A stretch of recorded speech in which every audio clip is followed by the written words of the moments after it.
Welcome to Game On with Grace, where we're not just talking cricket wins and losses, we're talking off-field antics, guilty pleasures, and the drive that never quits.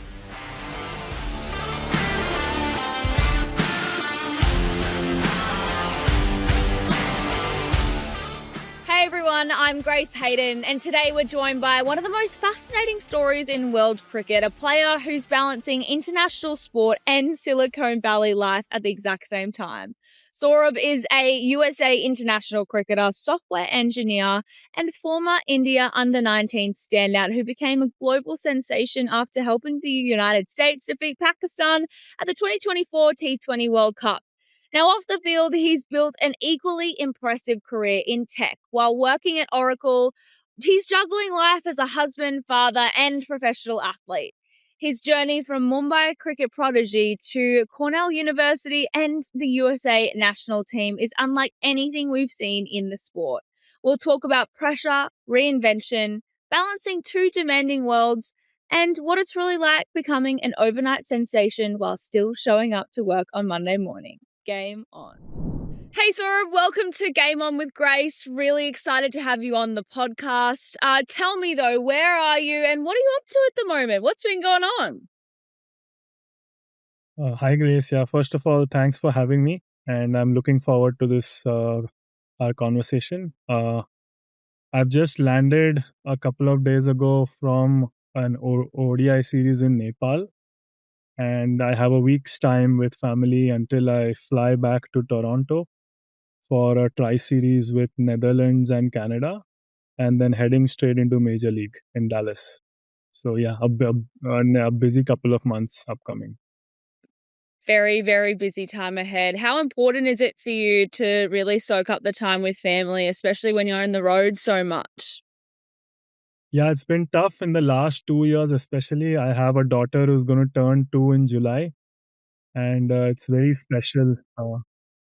It becomes harder now to leave home, actually. But it's nice to see her grow up, and yeah, I'm looking forward to getting to spend more time or having them travel with me on tour as much as possible. So we'll see how that goes. How much do they get to travel around with you? So my wife also has a full-time job. She's also a computer engineer. So we try to do as like she joins me mostly during at Major League. She was there for the World Cup in India, Sri Lanka. Uh, so we pick a couple of tours in a year, and she tries to join me. Yeah. Oh, that's really hard that she's got a full-time job. She's a full-time mum, and then you've also got a full-time job of being a professional athlete. Balancing it all must be good fun, but a challenge as well. Yeah, we take it one step at a time and try to plan towards our next upcoming event, and just we're flowing like the river. Yeah. Oh, that's a good analogy. I like it. Now, this show is all about competitive drive. So I thought that we'd start with some game on icebreakers. So pretty much it's just going to ask you about how competitive you really are. So first up, what's something that's completely non-sport related that you find that you're way too competitive about? Non-sport related that I'm competitive about, I'll say I'm very passionate about science and technology.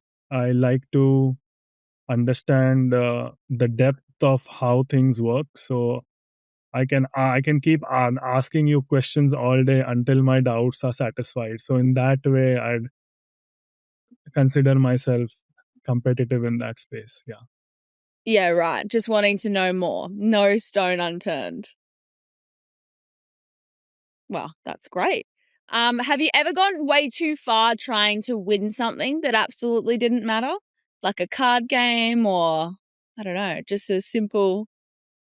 Yeah, we get quite competitive when we play board games as a friends group. We do try. Okay. Yeah. What If board I'm games playing, do you I'm go playing to to? win. Yeah, if I'm playing, I'm playing to win. So Same. I'm exactly the same way. But what board games are you playing? What's your go-tos?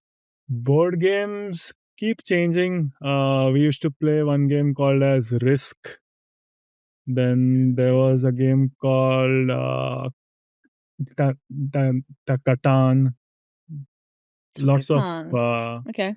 they keep changing. We play poker. We have poker nights. Uh, Ah, okay. we Yeah. used to. Love That a little that bit of has poker changed night. now after baby. But Yeah. Yeah, you've settled down a little bit more. yeah, I like it. Okay. How do you balance elite cricket with tech career? Which world is more competitive? I think from a pressure standpoint, I definitely say competitive cricket because it's basically equivalent of your day in the office, but so many people are watching you and you can't hide. Like you have to be the best version of yourself on the field. So in that sense, handling pressure, taking failure, you learn quite a lot very fast as an athlete.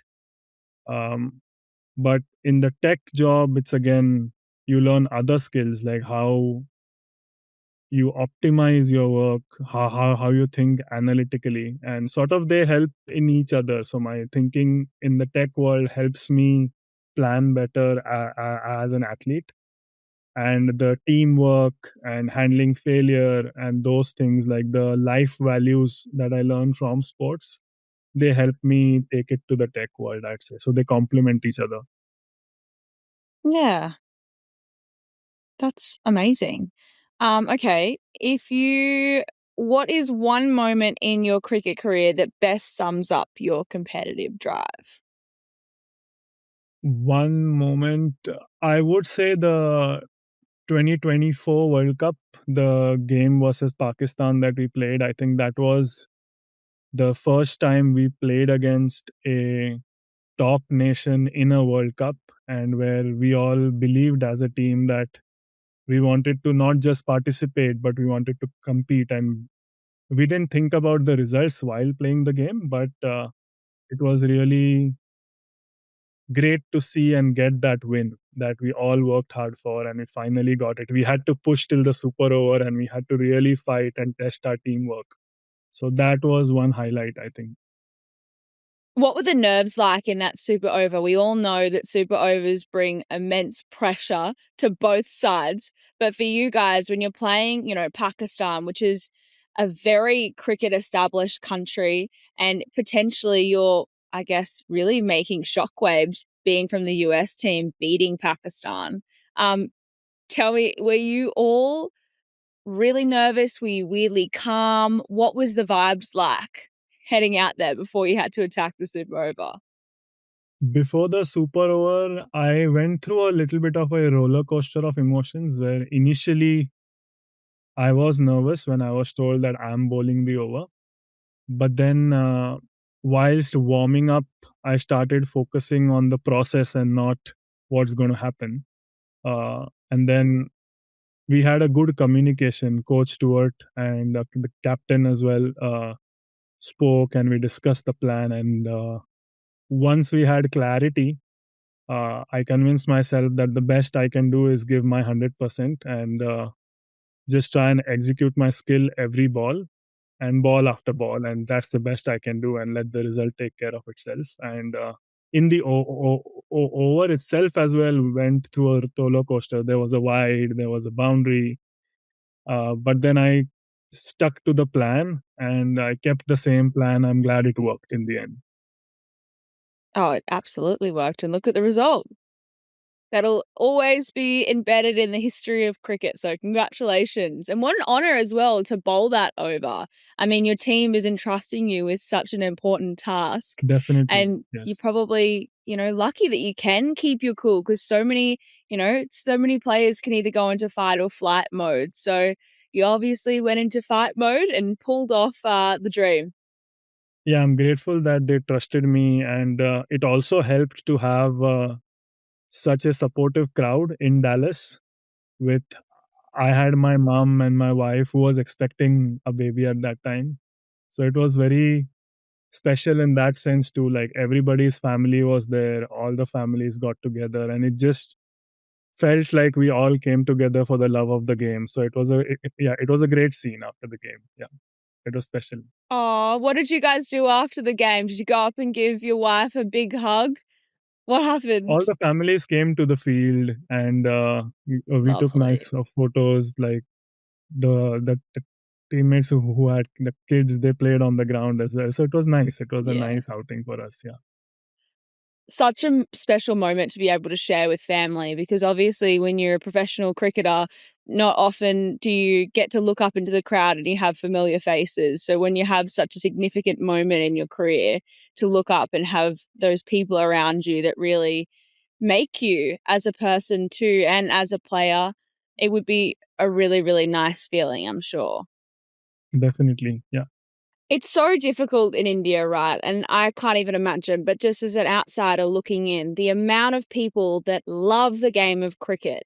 And when you're a child who's progressing through the ranks, it's really hard to sort of make your break into it, because you're competing against so many different people for, 11 spots really for the international side in, different formats. But there's really essentially 11 spots on the field, and then you have a bench. But still, when you are faced with that kind of challenge, if I was just to kind of get out my thoughts right now with how the India team is playing at the top level, they have so many different options, even at the professional level that they're at now, that I think that's why it makes the India team so good and so unbeatable, is that they are all competing not only with each other, but, you know, also with the other people that are knocking on the door wanting their spot. There's just so many people that you could slot in at any time.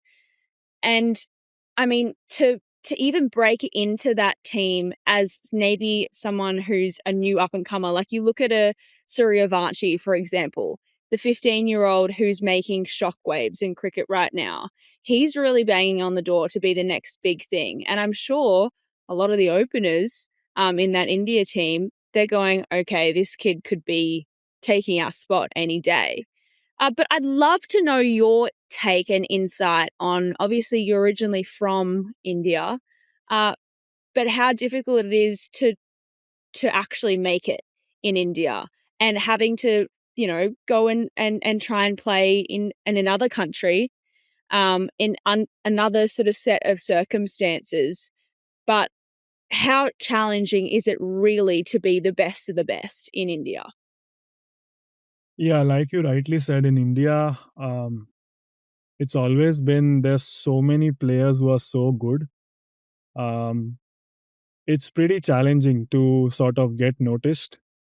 And I'd say it's a fact that you do have to peak at the right time in front of the right people watching, so that they get a sense that you're promising, and a spot needs to be open in the team.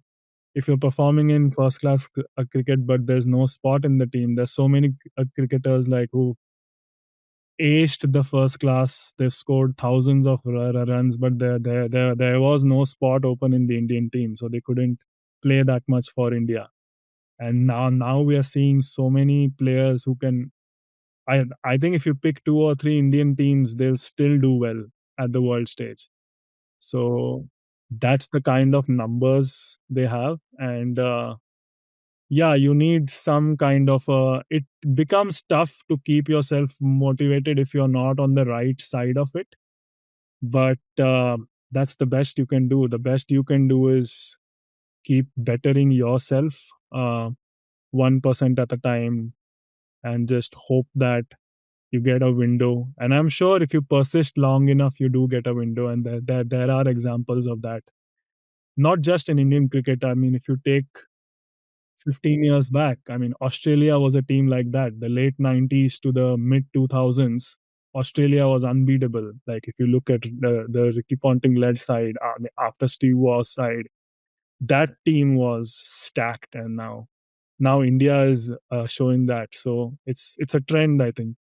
It's a phase. It definitely is. And I think that's what makes teams just unbeatable through patches is when they have that internal competition or within their, domestic sort of competitions as well. You could literally have multiple different teams picked and they would still win. I mean, I know, for example, Dad, he was out of the Australian side for 7 years before he actually got an opportunity to cement his spot. I mean, he made it and then he just wasn't quite good enough yet. And 7 years of having to stick at it and sort of find other options around the world. And then he finally got the call up. So if you do stick at it, there are examples, as you said. However, it is so tough to, I guess, mentally keep on the same trajectory of going, okay, this is my goal. This is my goal. I've got to stick at it.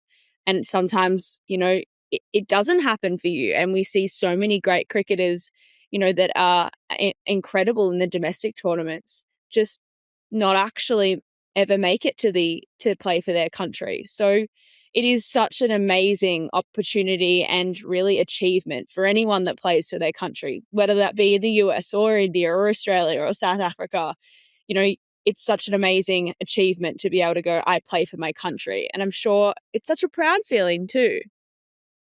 Yeah, for sure. I mean, the national jersey you wear, like every time I got to wear the Indian under 19 jersey, and that itself felt like a pinnacle moment at that time, because the under 19 World Cup was what we grew up watching as 15-year-olds, and we looked forward to that day. I mean, we couldn't win that World Cup, but I and I remember the day I got the call and I got the jersey. It was really emotional.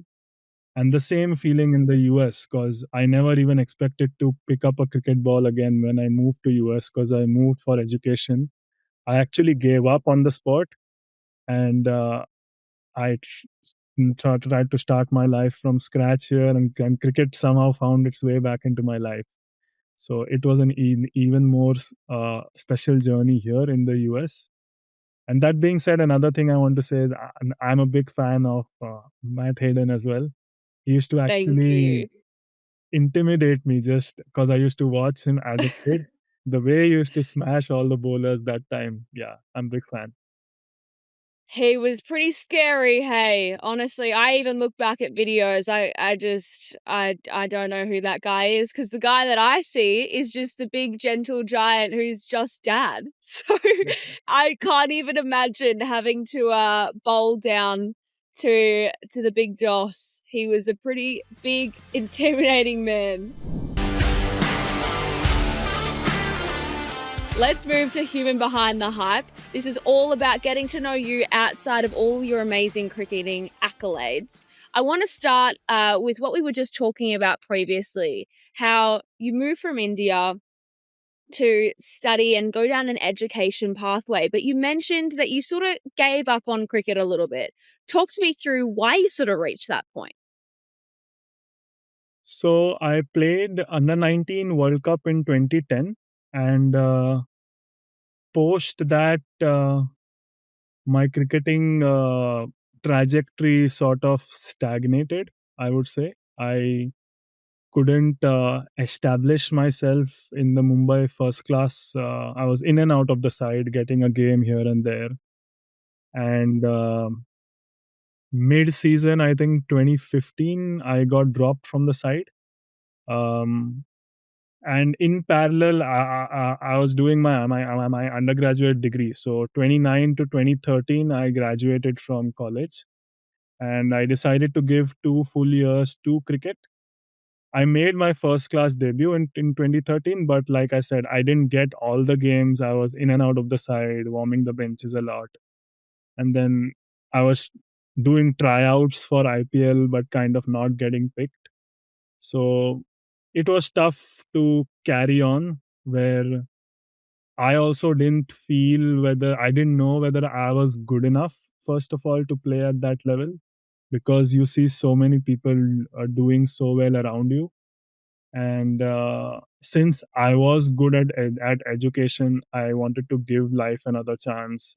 It was tough because the only thing I grew up as a kid in a cricket crazy community, I dreamt of playing for India and I wanted to have that highest accolade.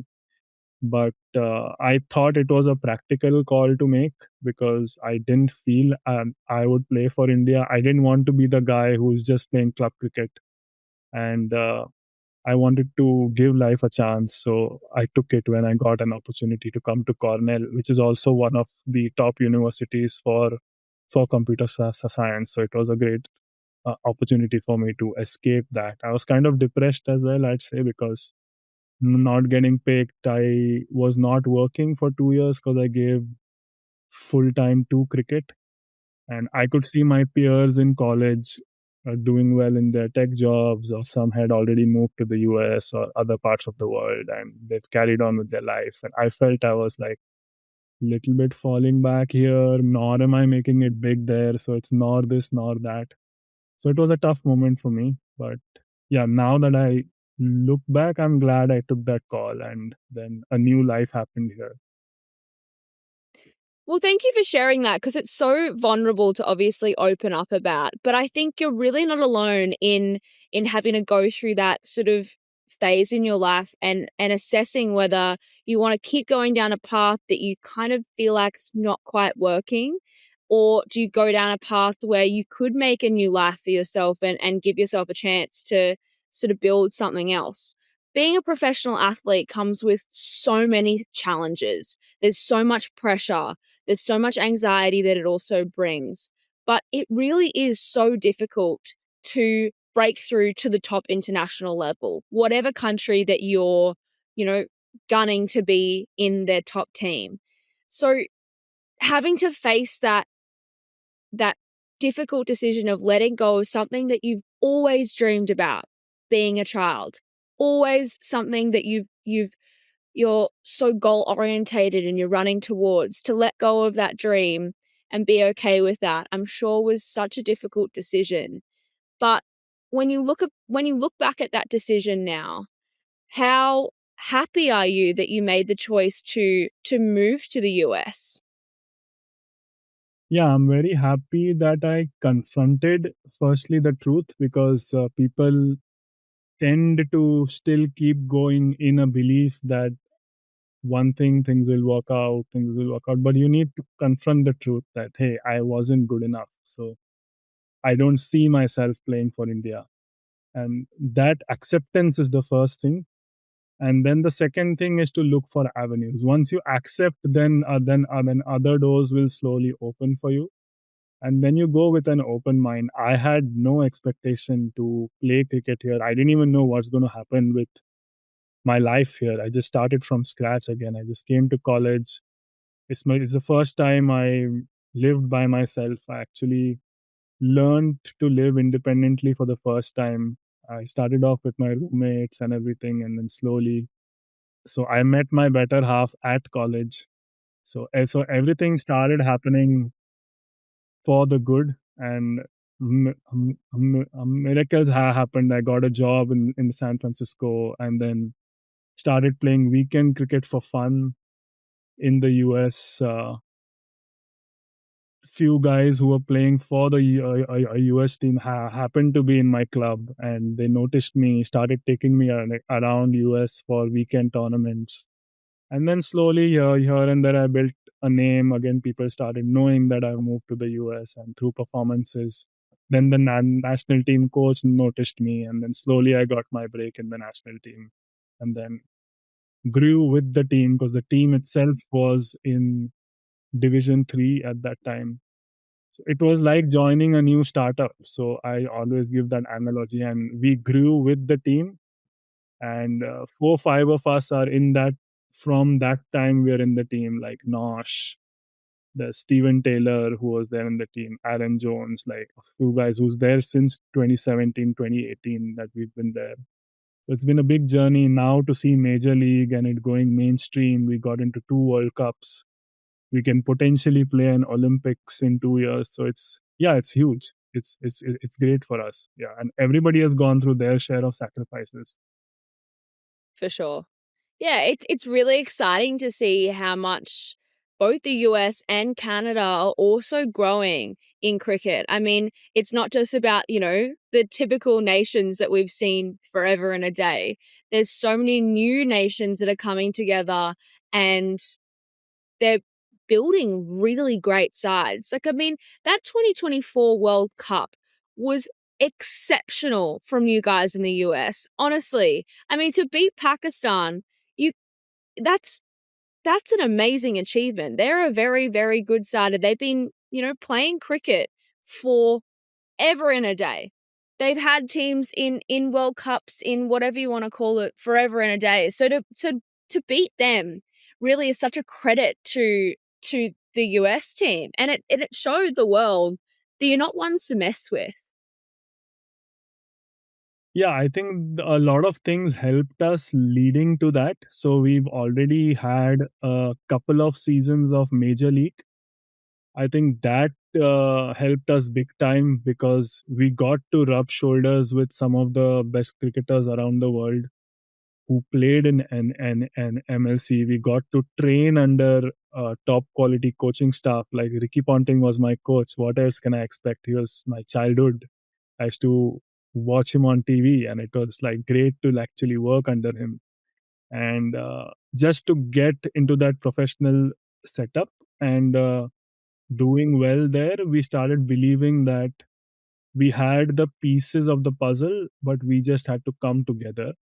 And leading up to the World Cup, also, we had two preparatory series. We played a 5 game series versus Canada, and then we played a 3 game series versus Bangladesh, which we also won 2-1. And even Bangladesh is a very good team. So that also gave us some confidence that yes, we can compete against good teams if we get our act together, especially in a T20 format. Because T20 format, it's about you get one good partnership or 2, 3 good overs, you're back in the game. So T20 kind of gives us a chance to compete with top teams, but hopefully we build better and transfer that to the longer format as well in the 50 over, in the immediate next goal for us to qualify for the next year's 50 over World Cup.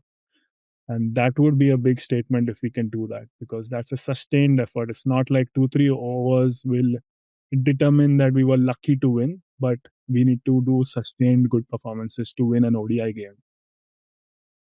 Yeah. No, I'm sure you definitely will. I mean, you got an amazing side. So yes, I'm sure it'll all happen and you'll qualify for that World Cup. I want to go back because I definitely want to mention MLC a little bit later in the podcast, but I want to talk about what your college experience was when you moved to the US. How different is the US from living in India? Did you come across any challenges when you moved? What did you love about the college experience? And yeah, how was that phase of your life? Yeah, firstly, I could say big culture shock because it was a different world. Especially my college is like in a student town and it's up a hill and it's on almost like Harry Potter land. It's like Hogwarts. Like all the constructions are like castles. There's a clock tower. There are gorges, waterfalls. So it was beautiful. But at the same time, it was a very new place for me. I had no clue about how to get my way around. I was lucky that my mom's younger brother, he lives in DC. So he took me first there. He got me set up. He showed me Walmart and how to get some basic stuff. And I didn't even know how to cook. I learned everything like with my roommates, everything slowly. I started my first few weeks, months were just on pizza and chips and everything.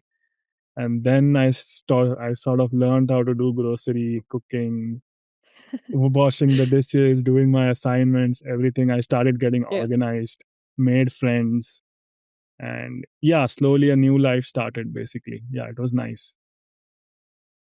Oh, I'm glad that you stopped with the pizza and the chips and you learned how to cook. um, Tell me, I hear that you've got a film that's being made about you. Can you tell us a little bit about that? And I mean, did you ever think that a 2-time Oscar winner would be making a story about your life? Yeah, never in my dreams I would have even thought of that. So I'm really grateful to Willow TV first of all for identifying this as a potential concept for a movie, and then to Adam and his entire team for the entire duration of the year, 1 year that we worked on it. And the movie is called The Long Game, and it essentially shows the journey uh, through ups and downs, and it's meant to highlight that if you persist enough and are honest towards yourself and keep trying to become a better version of yourself in any field, uh, miracles do happen, and good things do happen, I guess. Oh, and absolutely great things have happened for you in your career. So congratulations that you're being recognized in such an amazing way. What do you hope that people who watch this sort of feel and take away? I feel people should be able to connect with the human in me and identify it just like their own journey, because I'd say there's nothing special per se. It's the same set of ups and downs that we all go through. It's just the labels are different because the fields people work on are different. Each individual journey is unique, but there are common patterns of challenges, ups and downs, test of character when situations test you about how badly you want something, and even when you're not seeing an immediate result, how much work are you willing to put in to just stay there and show up every day? And once you keep showing up, showing up, that one narrow door opens up as long as the moment when you feel and like everything's closing in on you, once a ray of hope shows up and you grab onto that, and then you grab onto the next one, and that's how ultimately you will reach the destination, I would say. Yeah, one door closes and 10 others open, and just taking the opportunities that arise. Yep. Oh, that's amazing. What an incredible story and life you've lived. Do you feel like you've lived like 10 lives?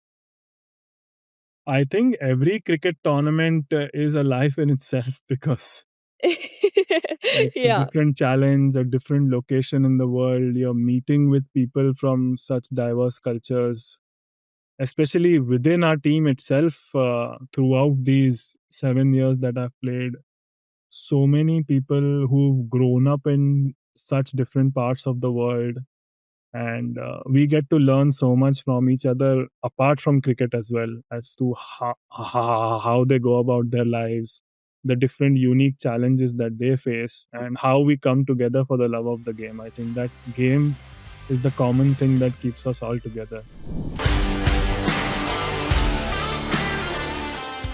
Okay, well, let's move to Sports Roundtable. We're going to talk a little bit more about the achievements that you've had throughout your career. Not every single one, otherwise we'd be here all day chatting. But let's talk about, first of all, that Pakistan game a little bit more, the Super Over. What do you remember most in those few moments of, having the challenge of bowling? I mean, you mentioned earlier that you were just taking it ball by ball, but was it a sense of relief when you knew that you guys had won that game? Was it pure excitement? How much did that really mean to not just you, but also the team itself?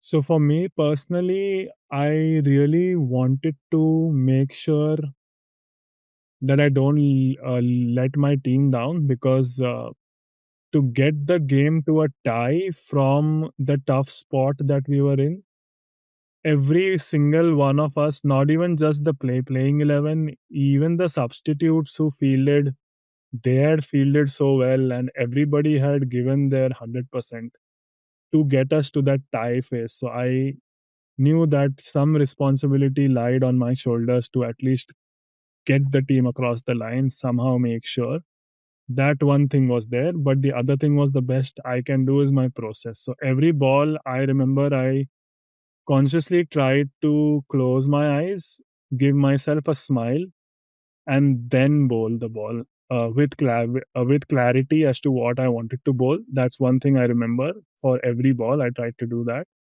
and irrespective of the result, I analyzed as to was that the ball I wanted to bowl. If yes, then I'll stick to my plans. So even if the first ball was a wide, that was the plan. I wanted to bowl a wide Yorker. I missed it slightly. That didn't mean that was a bad ball. I'll try that again. So I'll do the same thing again.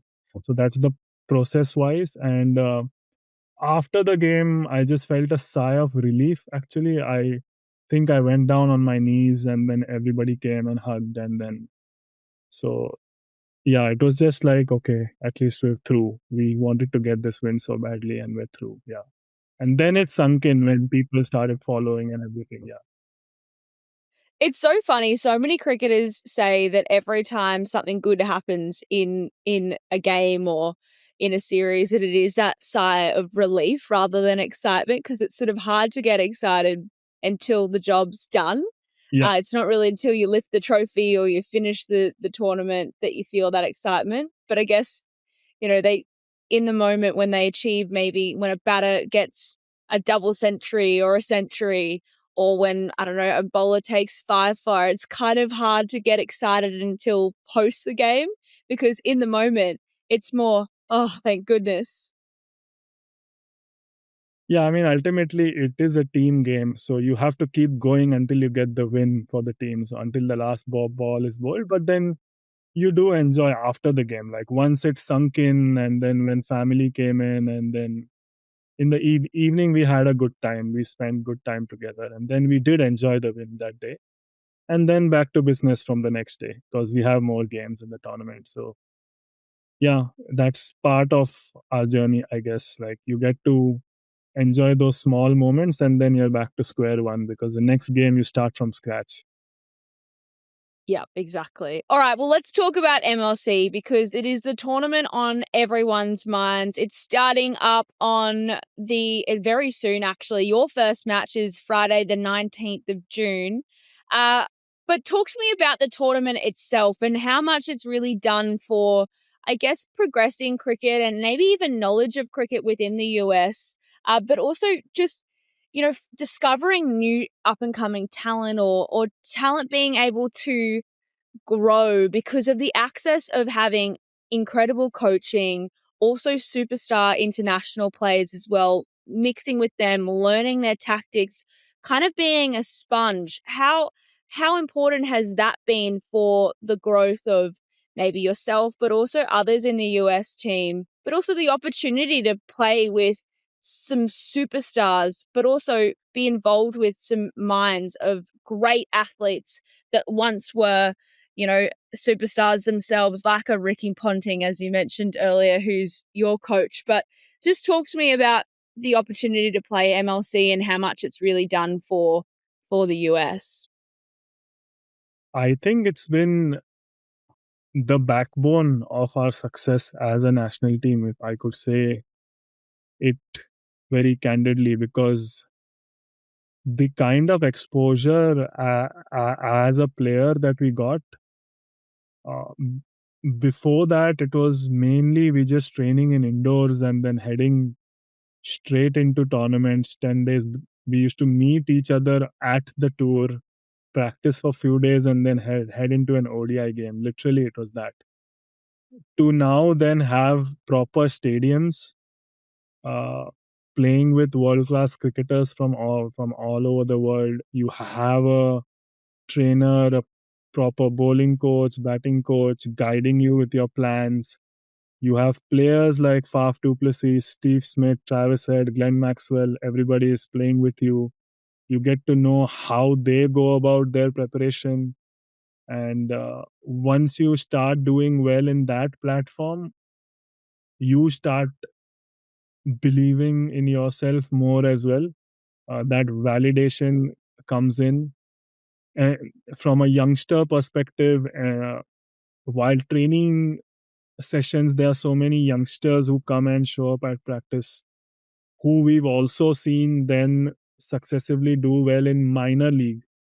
And then three or four, five guys 22, 23-year-olds are actually now in the US national team. If you look at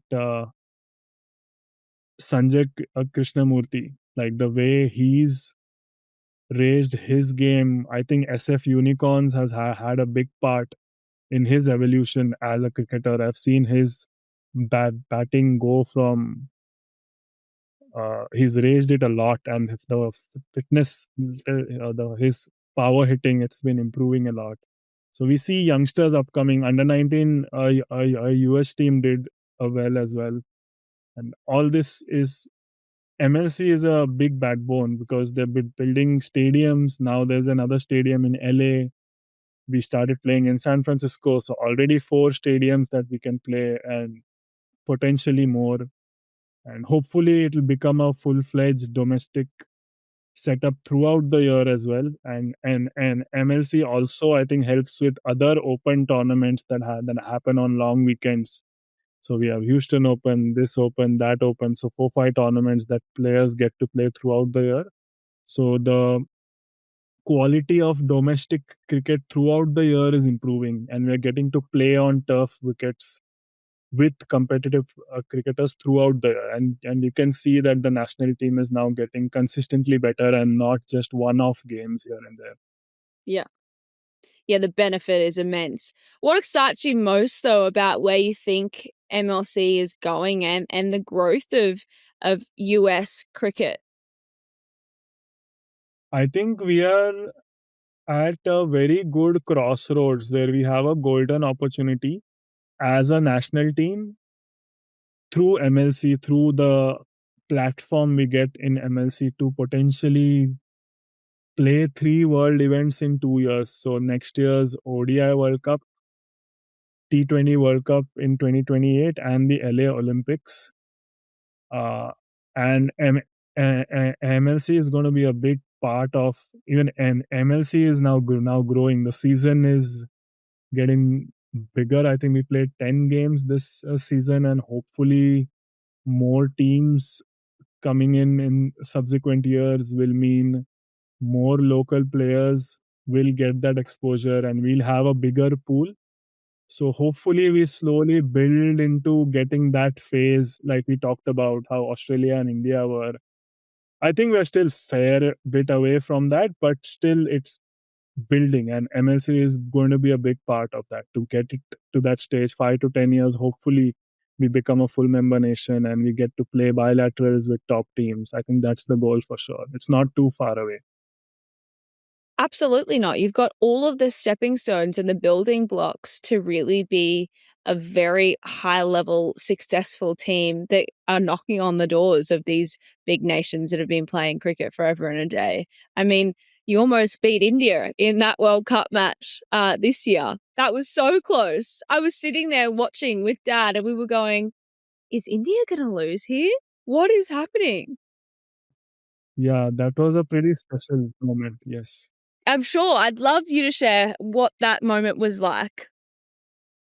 I think for me personally, it was like a full circle moment, because to get to play in Mumbai in the stadium where I trained and as a 13-year-old kid for USA against India, it was a special moment. My personal bowling didn't go that well. I got hit in the last over, but the team did really well, and we really had a big chance until the very end.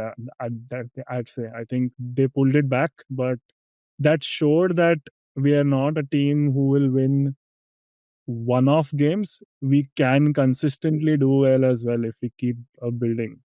So it gave us the confidence there. That World Cup was very special for us in that sense. Yeah, it definitely was. That was a really, really special game. You guys played out of your skin. It was sad they didn't get the result in the end. I was backing you guys the whole way. All right, it's time for a little blind ranking challenge, Silicon Valley edition. I'm going to give you 10 prompts that are related to a software engineering or things in the Silicon Valley. You've got to rank each of them 1 to 10 as I say them, but you don't know what's coming up next and you can't change your answers, okay? Yeah, I'll try. Perfect. All right, your first one is biohacking. Where do you think that sits on the scale of 1 to 10? 1 being the best, 10 being the worst. 5. 5. All right, your next one is coding at 2 a.m. 7. Noise cancelling headphones.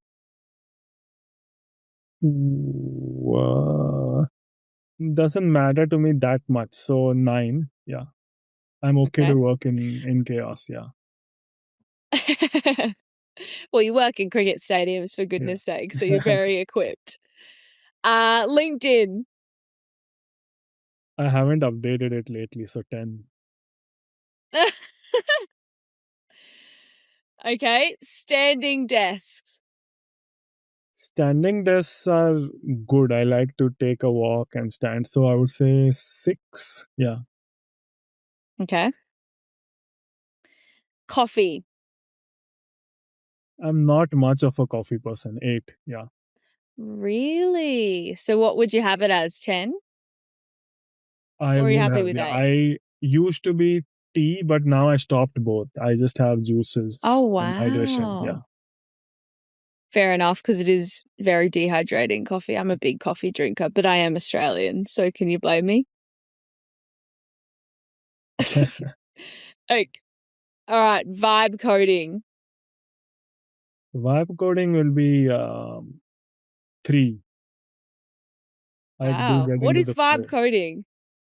I just do get into the flow, like with my intuition, and then I don't know what's the outcome. I'll just keep doing marathon. I'll just keep coding. Wow. Just coding away. Blue light glasses.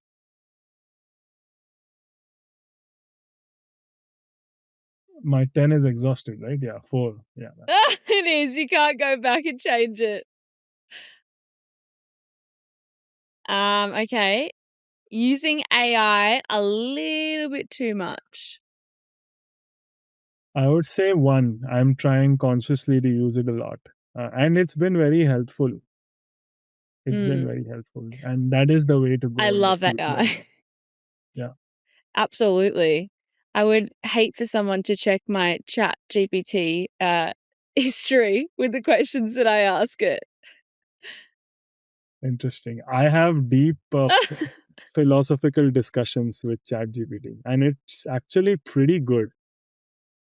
Right? And it gets to know you so well. I'm like, how do you know all of this information about me? I share too much, obviously. Last one, Patagonia vests. Yeah, 2, but it wouldn't be You can't that high. put anywhere But else. it might be a 5 or a 6. But yeah, that's fine. I'm happy with the 10. Okay, so if you were to change any and reorder them now that you're looking at your blind ranking, so for everyone that's listening, you've got AI as number 1, 2 as the Patagonia vest, 3 as vibe coding, 4 blue light glasses, 5 biohacking, 6 standing desk, 7 2 a.m. coding, 8 coffee, 9 headphones, 10 LinkedIn. Anything that you're changing and swapping in that list? Biohacking, if I would extend its definition to taking care of your body better, in terms of I do my daily yoga practice and everything. I try to eat well. So that might be higher. That might be actually 1. And then Yeah, everything because else moves down. Yeah. you're vegan, correct? And you practice Yes. yoga every day. Yes. Yeah, wow. When did you become a vegan? Post-COVID, 2020. Yeah. So the And seed got planted when we adopted a puppy, and then slowly started reading more and learning. Just realizations happened, and then I felt like if I'm able to sustain myself and be fit enough, which I was with that diet, and it's been going. I mean, going strong since then, and it's been good. Yeah. Yeah, awesome. I mean, there's a lot of athletes that turn to veganism. I mean, there was a whole documentary on how beneficial that lifestyle is for professional athletes. So yeah, maybe the biohacking might move up, I guess, if you encompass all that in this. Yeah, that's all, I guess. Apart from that, I'm happy with the ranking. Okay, great. Love it. All right, well, we're going to move to the final whistle. So this is all about rapid fire questions just to wrap up the podcast. How's that sound? Sounds good. I'll try my best. Great. All right, let's get into it. What's something that you've changed your mind about in sport recently?